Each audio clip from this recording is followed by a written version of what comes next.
मन चुप क्यों नहीं होता? यह प्रश्न जितना सीधा है उतना ही खतरनाक है, क्योंकि यह प्रश्न तुम मन से पूछ रहे हो और मन कभी अपने ही अंत का उत्तर नहीं देता।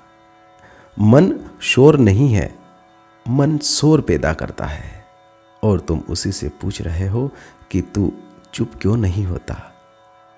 यह ऐसा ही है जैसे आग से पूछो कि तू जलाती क्यों है। ध्यान से सुनो, मन चुप इसलिए नहीं होता क्योंकि मन को चुप रहने के लिए बनाया ही नहीं गया। मन का काम है चलना, सोचना, याद करना, कल्पना करना। मन का स्वभाव है हलचल पैदा करना और तुम उससे अस्वाभाविक अपेक्षा कर रहे हो। यही टकराव तुम्हें थका देता है। लेकिन असली रहस्य यह नहीं है। असली रहस्य यह है कि मन कभी समस्या था ही नहीं। समस्या हो तुम। तुम्हारा अस्तित्व नहीं, तुम्हारी पहचान है। तुमने बचपन से एक बहुत खतरनाक भूल की। जब कोई विचार आया तो तुमने कहा ये मेरे विचार है। जब कोई डर उठा तो तुमने कहा मैं डर गया हूं।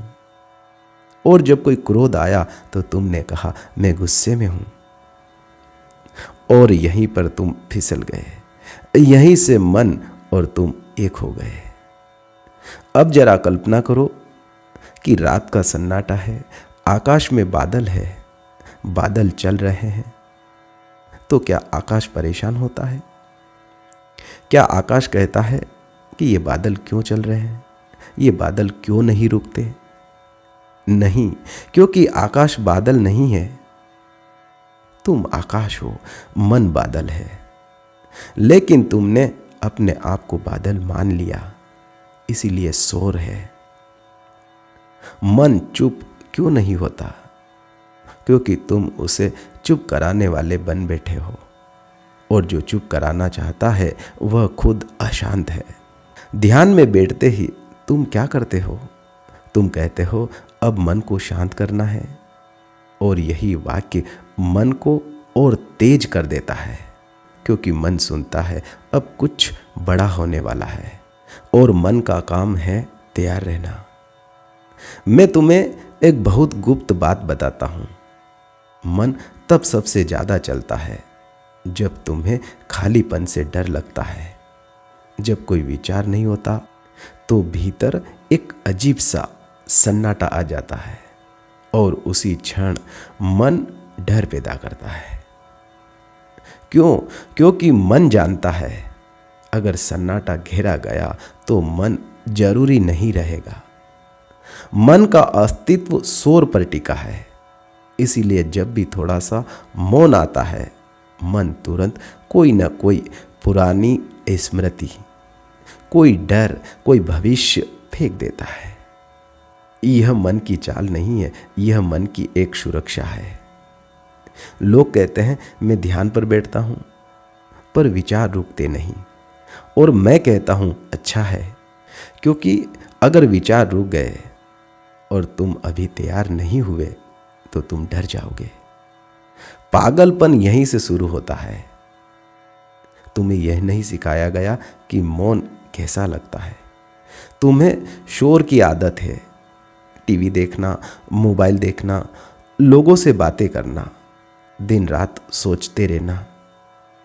और मौन तुम्हारे लिए एक अजीब है, अजनबी है। तुम्हें मौन की आदत नहीं, इसीलिए मन चुप नहीं होता, क्योंकि तुम मौन के योग्य अभी हुए नहीं। तुम अभी मौन के योग्य बने नहीं। और यह कोई अपमान नहीं है, यह कोई अपमान की बात नहीं है, यह सिर्फ एक सच्चाई है। और ध्यान कोई तकनीक नहीं, ध्यान परिपक्वता है। जब जीवन के सारे शोर बेकार लगने लगते हैं तभी मन थोड़ा ढीला पड़ने लगता है। मैं तुम्हें एक और रहस्य बताता हूं कि मन चुप नहीं होता जब तुम कुछ पाना चाहते हो। मुक्ति, शांति, समाधि, आनंद, इच्छा, मन का ईंधन है और ध्यान में सबसे सूक्ष्म इच्छा होती है कुछ हो जाए, और यही इच्छा मन को चालू रखती है।